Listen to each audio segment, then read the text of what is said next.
10ನೇ ತರಗತಿಯ ಇಂಗ್ಲೀಷ್ ವಿಷಯದ FA3 ಸಾಧನಾ ಪರೀಕ್ಷೆ 3ರ ಪ್ರಶ್ನೆ ಪತ್ರಿಕೆ ಮತ್ತು ಉತ್ತರಗಳನ್ನು ಚರ್ಚೆ ಮಾಡ್ತಕ್ಕಂತಹ ಈ ಒಂದು ವಿಡಿಯೋ ಪಾಠ. ಫಾರ್ಮೇಟಿವ್ ಅಸೆಸ್ಮೆಂಟ್ 3 2024-25 ಸಾಧನಾ ಪರೀಕ್ಷೆ 3 ತರಗತಿ 10 class 10th subject second language English. ಈ ಸಬ್ಜೆಕ್ಟ್ದು ಕೋಡ್ ಬಂದುಬಿಟ್ಟು 31E, ಮಾರ್ಕ್ಸ್ 20, ಟೈಮ್ ಬಂದು 45 ಮಿನಿಟ್ಸ್. ಈ ಒಂದು ವಿಡಿಯೋ ಪಾಠದಲ್ಲಿ ಫಾರ್ಮೇಟಿವ್ ಅಸೆಸ್ಮೆಂಟ್ 3 2024-25ರ ಸಾಧನಾ ಪರೀಕ್ಷೆ 3ರ ಪ್ರಶ್ನೆ ಪತ್ರಿಕೆ ಮತ್ತು ಉತ್ತರಗಳನ್ನು ಚರ್ಚಿಸ್ತಕ್ಕಂತಹ ಒಂದು ವಿಡಿಯೋ ಪಾಠ. ಬರೀ ಇದು ಕೇವಲ FA3ಗೆ ಮಾತ್ರ ಸೀಮಿತವಾಗಿರ್ತಕ್ಕಂಥ ಪ್ರಶ್ನೆ ಪತ್ರಿಕೆ ಅಲ್ಲ, ವಾರ್ಷಿಕ ಪರೀಕ್ಷೆಯನ್ನು ಕಾನ್ಸೆಪ್ಟ್ನಲ್ಲಿ ಇಟ್ಕೊಂಡು ತಯಾರಿಸಿರ್ತಕ್ಕಂಥ ಪ್ರಶ್ನೆ ಪತ್ರಿಕೆ ಮತ್ತು ಉತ್ತರಗಳು. ಹಾಗಾಗಿ ಇಲ್ಲಿ ಈ ಪ್ರಶ್ನೆ ಪತ್ರಿಕೆ 20 ಮಾರ್ಕ್ಸ್ಗೆ ಇರ್ತಕ್ಕಂಥದ್ದು. ಹಾಗಾಗಿ ಇಲ್ಲಿವರೆಗೂ ನಮ್ಮ SRS ಸ್ಟಡಿ ಝೋನ್ ಅಂತಕ್ಕಂಥ ಯೂಟ್ಯೂಬ್ ಚಾನಲನ್ನು ಸಬ್ಸ್ಕ್ರೈಬ್ ಮಾಡದೇ ಇರೋರು ನಮ್ಮ ಚಾನಲನ್ನು ಸಬ್ಸ್ಕ್ರೈಬ್ ಮಾಡಿ. Question number 1, write the correct answer. ವೊಕ್ಯಾಬ್ಯುಲರಿಗೆ ಸಂಬಂಧಪಡ್ತಕ್ಕಂತಹ ಪ್ರಶ್ನೆಗಳಿದ್ದಾವೆ. 4 × 1 = 4. Number of questions are 4 and number of marks are allotted 4. Each question carries 1 mark.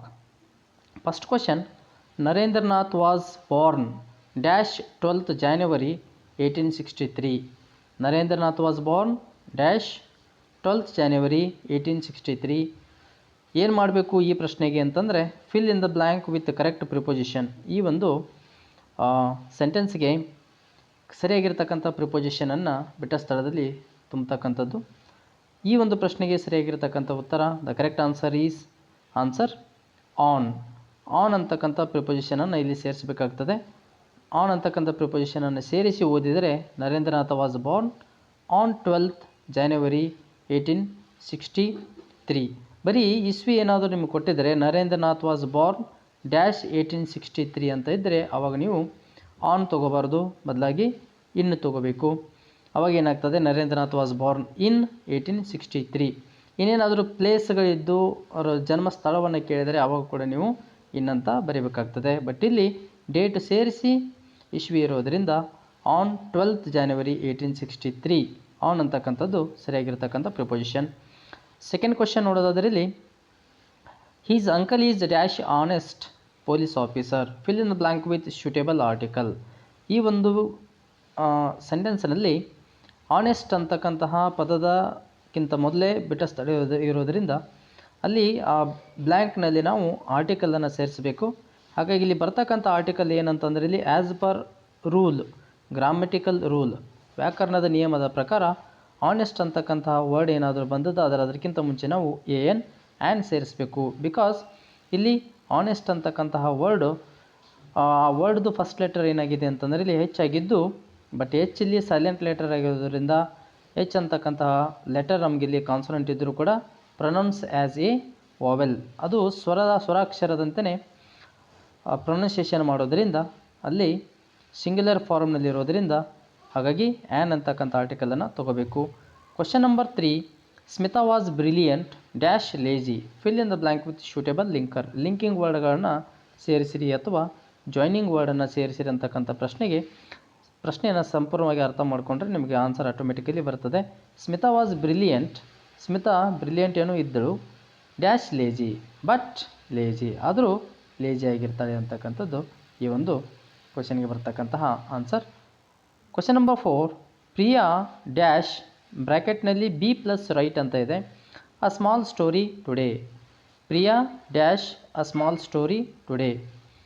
ಈ ಕ್ವೆಶನ್ಗೆ ಏನು ಮಾಡಬೇಕು ಅಂತಂದರೆ, right the correct verb form ಬರಿಬೇಕಂತ ಈ ಪ್ರಶ್ನೆ ಇದೆ. ಸರಿಯಾಗಿರ್ತಕ್ಕಂಥ ವರ್ಬ್ ಫಾರ್ಮನ್ನು ಬರೀರಿ ಅಂತ ಇದೆ. ಹಾಗಾಗಿ ಇಲ್ಲಿ ಸೆಂಟೆನ್ಸನ್ನು ನೋಡೋದಾದರೆ, Priya dash a small story today, be form of ವರ್ಬ್ಸನ್ನು ಬರೀರಿ ಅಂತಕ್ಕಂತಹ ಪ್ರಶ್ನೆ ಇದೆ.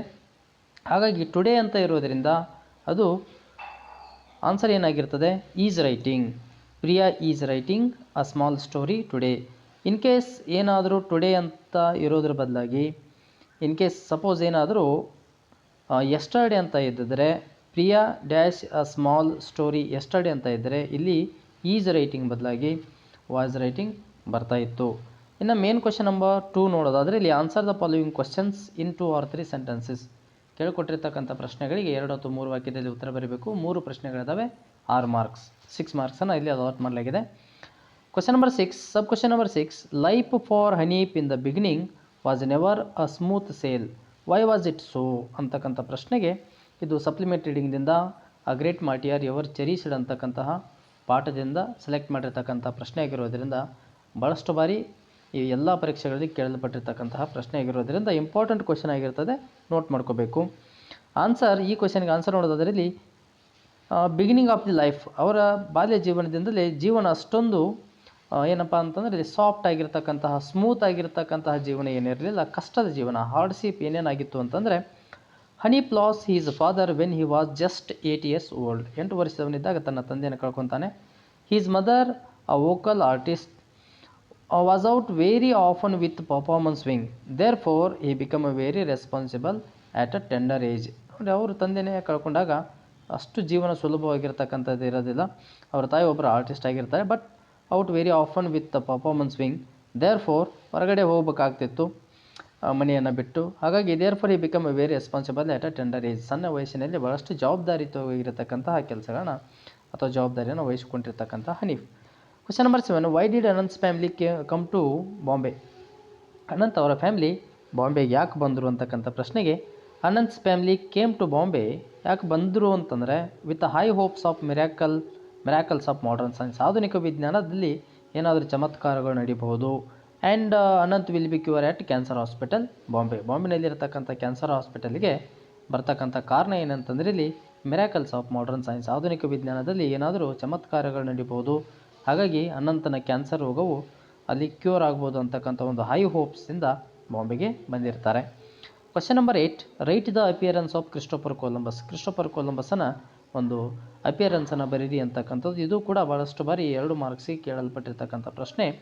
ಕೊಲಂಬಸ್ ಈಸ್ ಅ ಟಾಲ್, ಎತ್ತರವಾಗಿರ್ತಕ್ಕಂಥ ಮನುಷ್ಯ, well built man of 46 years age, hair prematurely white, ಅವನ ಹೇರ್ ತಲೆ ಕೂದಲು ಹೆಚ್ಚು ಕಡಿಮೆ ವೈಟ್ ಕಲರ್ಗೆ ಚೇಂಜ್ ಆಗಿರ್ತಕ್ಕಂಥದ್ದು. ಕಾಂಪ್ಲೆಕ್ಜನ್ ಫೇರ್ ಆಲ್ಮೋಸ್ಟ್ ರೆಡಿ ಅಂತಂದರೆ ಇಲ್ಲಿ ಪಿಂಕ್ ಕಲರಲ್ಲಿರ್ತಕ್ಕಂತಹ ದೇಹದ ಬಣ್ಣ, ನೋಡಲಿಕ್ಕೆ ಭಾಳಷ್ಟು ಸುಂದರವಾಗಿರ್ತಕ್ಕಂಥ ಮನುಷ್ಯ. But a man of a quick temper and irritability, short temper, ಬೇಗನೆ ಕೋಪಗೊಳ್ತಕ್ಕಂಥ ವ್ಯಕ್ತಿತ್ವ. ಆ ಕೋಪವನ್ನು which controls only with an effort, ಭಾಳಷ್ಟು ಪರಿಶ್ರಮದಿಂದ ತನ್ನ ಕೋಪವನ್ನು, ಸಿಟ್ಟನ್ನು ಕಂಟ್ರೋಲ್ ಮಾಡ್ಕೊತಾನೆ. His face in a repose is melancholic, ಯಾವಾಗಲೂ ಸೈಲೆಂಟ್ ಆಗಿರ್ತಕ್ಕಂತಹ ಒಂದು ಫೇಸ್ ಎಕ್ಸ್ಪ್ರೆಷನ್ ಇರ್ತದೆ. ಮತ್ತು ನೋಡಿದರೆ ಸ್ಯಾಡ್ನೆಸ್ ಫೀಲ್ ಅಂತ ಅನ್ನಿಸ್ತಕ್ಕಂಥದ್ದು. Main question number 3, answer the following extract, ಇಲ್ಲಿ 2 ಎಕ್ಸ್ಟ್ರಾಕ್ಟ್ಗಳನ್ನು ಕೊಡಲಾಗಿದೆ, ಇಂಪಾರ್ಟೆಂಟ್ ಎಕ್ಸ್ಟ್ರಾಕ್ಟ್ಸ್ಗಳೇ ಆಗಿರ್ತಕ್ಕಂಥವು. ಎಲ್ಲ ಪರೀಕ್ಷೆಗಳಲ್ಲಿ ನಿಮಗೆ ಎಕ್ಸ್ಟ್ರಾಕ್ಟ್ಗಳು ಬರ್ತಕ್ಕಂಥದ್ದು 3 ಅಂಕಗಳಿಗೆ.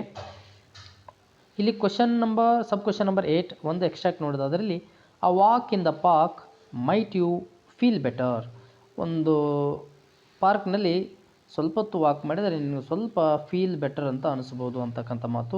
ಹೂ ಈಸ್ ದ ಸ್ಪೀಕರ್, ಈ ಮೇಲಿನ ಸ್ಟೇಟ್ಮೆಂಟನ್ನು ಹೇಳಿರ್ತಕ್ಕಂಥವ್ರು ಯಾರು ಅಂತಕ್ಕಂಥ ಪ್ರಶ್ನೆಗೆ ಸ್ಮಿತಾಸ್ ಅಂಟ್ ಸುಶೀಲಾ ಅವರು ಈ ಮೇಲಿನ ಮಾತನ್ನು ಹೇಳ್ತಾರೆ.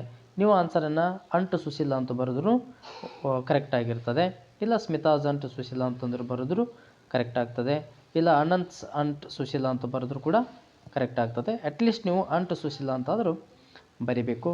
ಹೂ ವಾಸ್ ಇಟ್ ಸೇ ಟು, ಹಾಗಾದರೆ ಈ ಮಾತನ್ನು ಯಾರಿಗೆ ಹೇಳಲ್ಪಟ್ಟರು ಸುಶೀಲಾ ಅವರು ಅಂತಂದರೆ, answer it was say to Smita.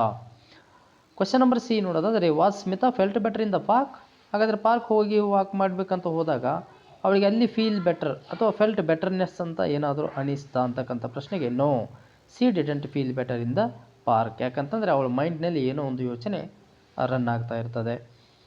ಇನ್ನು extract number 2, sub question number 9, we are lost, the captain shouted.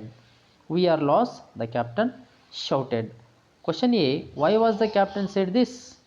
Answer, because there was a deep storm in the sea.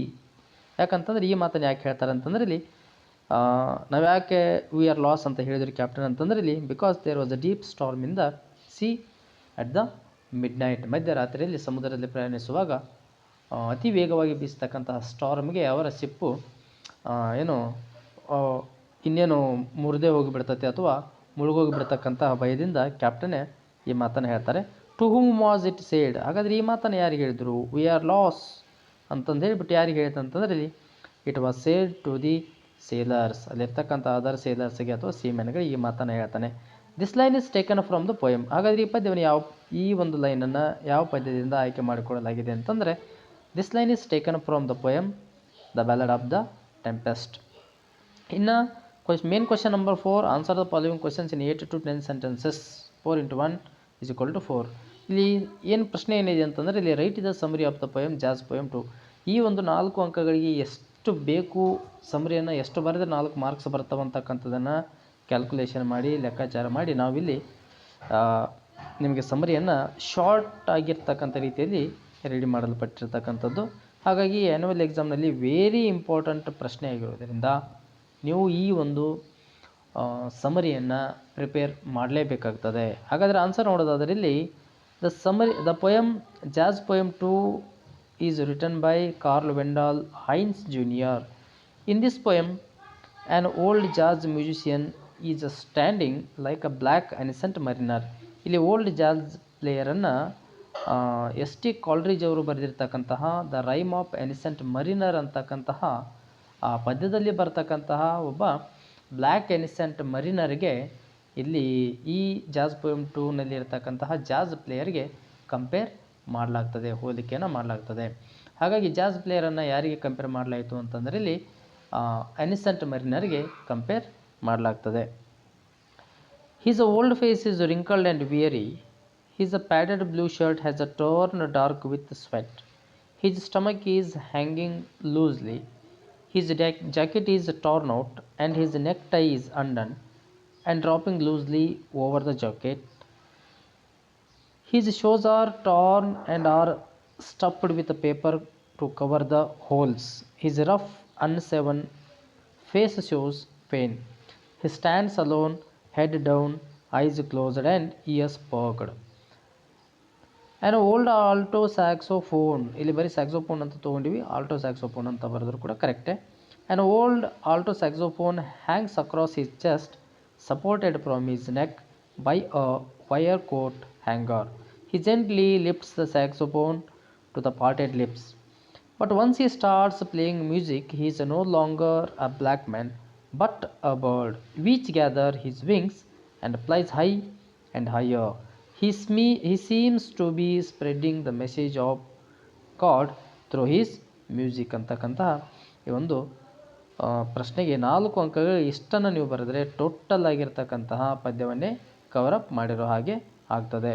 ಈ ಪದ್ಯದ ಮೇಲೆ 4 ಅಂಕಗಳಿಗೋ ಇಲ್ಲ ಕ್ವಶನ್ ನಂಬರ್ 26ನಲ್ಲಿ 3 ಮಾರ್ಕ್ಸ್ ಕ್ವಶನ್ ಏನಾದರೂ ಬಂದರೆ ಇದೇ ಸಮರಿಯನ್ನು ಬರೀರಿ. ಇಲ್ಲ ಕ್ವಶನ್ ನಂಬರ್ 36ನಲ್ಲಿ ನಿಮ್ಗೆ ಏನಾದರೂ ಸಮರೈಸ್ ಮಾಡಿರಿ ಅಂತಂದೇಳ್ಬಿಟ್ಟು 4 ಮಾರ್ಕ್ಸ್ ಕೇಳಿದ್ರು ಕೂಡ ಇಷ್ಟು ಬರೆದರೆ ಸಾಕು. ಹಾಗಾಗಿ ತಪ್ಪದೆ ನಮ್ಮ ಚಾನೆಲನ್ನು ಸಬ್ಸ್ಕ್ರೈಬ್ ಮಾಡಿ. Subscribe our channel for more study videos. ಹಾಗಾಗಿ ಇನ್ನು ಮುಂದೆ FA4 ಹಾಗೆ ಎಲ್ಲ ಪಾಠದ ಪ್ರಶ್ನೆ ಉತ್ತರಗಳು ಆ್ಯಸ್ ವೆಲ್ ಆಸ್ ಬರ್ತಕ್ಕಂತಹ ಪ್ರಿಪ್ರೇಟರಿ ಎಕ್ಸಾಮ್ದು 2 ಮಾಡಲ್ ಕ್ವಶನ್ ಪೇಪರ್ಸ್ಗಳು, ಆ್ಯನ್ಯುವಲ್ ಎಕ್ಸಾಮ್ದು ಬೋರ್ಡ್ನವರೇ KCB ಬೋರ್ಡ್ನವರು ರಿಲೀಸ್ ಮಾಡಿರ್ತಕ್ಕಂತಹ 2 ಅಥವಾ 3 ಪ್ರಶ್ನೆ ಪತ್ರಿಕೆಗಳ ಉತ್ತರ ಸಹಿತ ಚರ್ಚೆ ಮಾಡಿದರೆ ಆ್ಯನ್ಯುವಲ್ ಎಕ್ಸಾಮ್ನಲ್ಲಿ ವಾರ್ಷಿಕ ಪರೀಕ್ಷೆಯಲ್ಲಿ ನೀವು 80 ಅಂಕಗಳಿಗೆ ಕನಿಷ್ಠ 75+ ತೆಗೆದುಕೊಳ್ತಕ್ಕಂಥ ಸಾಧ್ಯತೆ ಇರೋದರಿಂದ ಹಾಗಾಗಿ ನಮ್ಮ ಚಾನೆಲನ್ನು ಕಂಟಿನ್ಯೂಸ್ ಆಗಿ ವಾಚ್ ಮಾಡ್ತಾಯಿರಿ ಅಂತ ಹೇಳ್ತಾ ಇವತ್ತಿನ ವಿಡಿಯೋ ಪಾಠವನ್ನು ಮುಗಿಸ್ತಾ ಇದ್ದೀವಿ. ಎಲ್ಲರಿಗೂ ಧನ್ಯವಾದಗಳು.